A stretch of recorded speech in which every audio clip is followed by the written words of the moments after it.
It started with static. Then the Weather Channel cut out.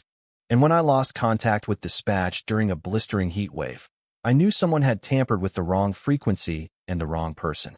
I stood at the edge of my property, sweat soaking my shirt, squinting at a rooftop across the cul-de-sac. The sun glinted off a shiny, crooked antenna, faintly buzzing, just enough to make my arm hairs stand up. A low hum pulsed through the air. This wasn't random.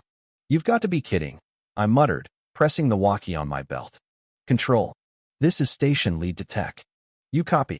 Nothing but static, followed by a screech like metal scraping a chalkboard. My stomach sank. This wasn't mere interference. It was a deliberate jam. You don't mess with public service comms, especially not in July. Especially not when you live 2 houses down from the guy who runs emergency response for 3 counties. I stormed down the driveway, boots crunching on sun-baked gravel, the hot wind slapping my face. My hand hovered near my belt, itching to grab my field scanner. But I didn't need it. I knew who was responsible. The Harper twins, Lila and Sophie. Twin terrors of the HOA, draped in yoga gear and fake tans, armed with saccharine smiles and enough bylaws to spark a neighborhood war. They'd been hounding me for months. Me shed wasn't up to code. My truck was too prominent, and my ham radio tower was apparently ruining the cul-de-sac's vibe. Guess they decided to take matters into their own hands. I reached their yard and was hit with a cloud of jasmine-scented nonsense. Sophie was out front, pretending to water her wilted azaleas, her Bluetooth speaker blasting some auto-tune pop trash. She froze when she saw me, her tight smile flickering. "Well, hello, Mr. Carson," she chirped, batting her eyes. "Lovely day, isn't it?" I glared. "You have any idea what you've done?" Lila appeared at the door, arms crossed, eyes glinting like she was spoiling for a fight. "Excuse me," she scoffed. "Do you always barge onto people's property yelling like a maniac?" I stepped 1 foot onto their pristine lawn. "Do you always install illegal frequency jammers 2 stories above your HOA-approved rain gutter?" Sophie's facade cracked for a split second. Then she laughed, sharp and shrill. "Oh, that little antenna? It's just for our hobby. We're into radio now. Girls can do tech too, you know." "You're jamming federal emergency frequencies," I snapped. "That's not a hobby. That's a federal crime." Lila gasped theatrically, hand to her chest. "Oh no, arrest us, Mr. Dispatcher." Then I heard a burst of static from my hip unit, followed by a garbled voice. "Heat stroke case in Sector 4. Response team can't raise base. Repeat, no contact." My blood ran cold. Somewhere, a paramedic team was calling for help, and no one could hear them. I pointed at the rooftop. "Turn that thing off. Now. Before someone dies." Sophie rolled her eyes. "It's probably your ancient gear acting up. Don't pin your old toys problems on us." They had no idea the storm they'd unleashed. I didn't argue. I marched back home, biting my tongue so hard it nearly bled. The second I hit my yard, I took the back stairs 2 at a time to the attic, where my regional comms panel flashed red and furious. Their signal hot, illegal, and messy was bleeding across the emergency band. I plugged in my scrambler, loaded the Spectrum trace, and exhaled slowly. Showtime. 20 minutes later, the Harper twins were back on their porch, but now their harmless antenna was twitching like it was possessed. Sophie held her phone, bewildered, while Lila shouted, "Why is everything buzzing?" The best part? They couldn't turn it off. I'd looped their signal back into their booster with a frequency echo mimicking airport runway chatter, loud, disorienting, relentless. "You want to play with radios? Welcome to the pros." Sophie banged on the control box by their garage. Sparks flew. Lila screeched about their Wi-Fi going haywire. As I sipped a cold bottle of water, the cavalry arrived.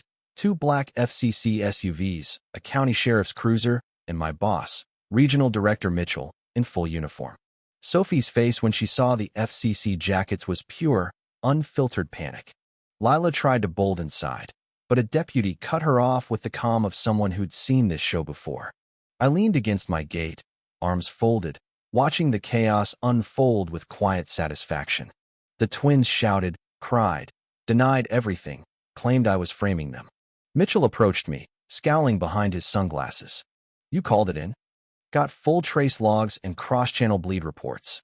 They jammed us for over 2 hours." He nodded. "Ambulance in Sector 4 stalled out. Had to reroute manually. We got lucky this time. Then he turned to Sophie, now sobbing into her manicured nails as FCC agents dismantled her illegal antenna. This is a felony offense, he said sharply.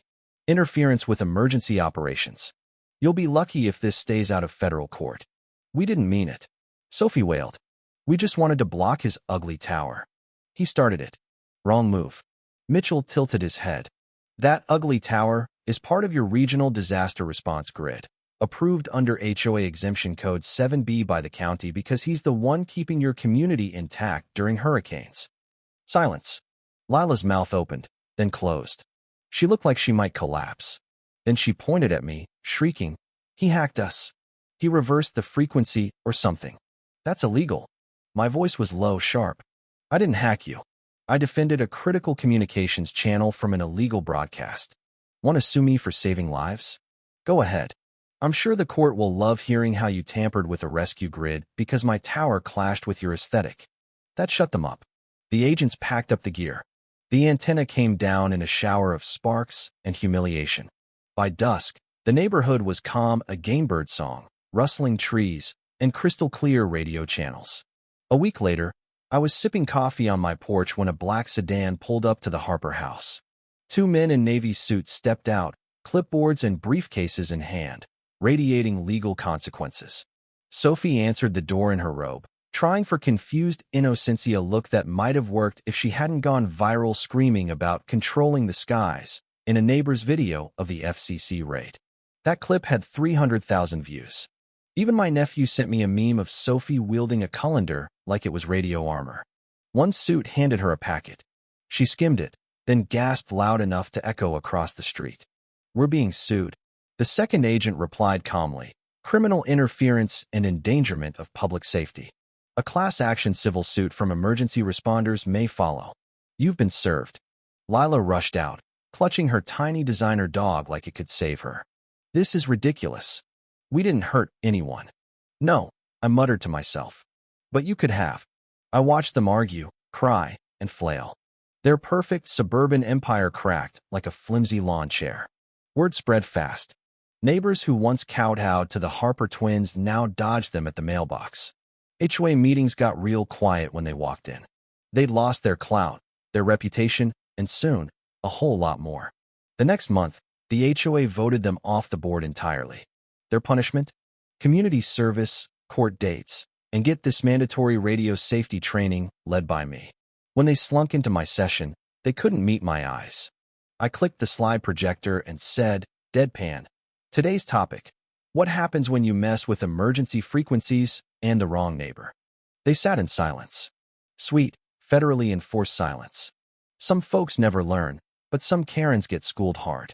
If you're into real-life revenge, karma, and HOA meltdowns, check out my YouTube channel for more tales of justice served hot.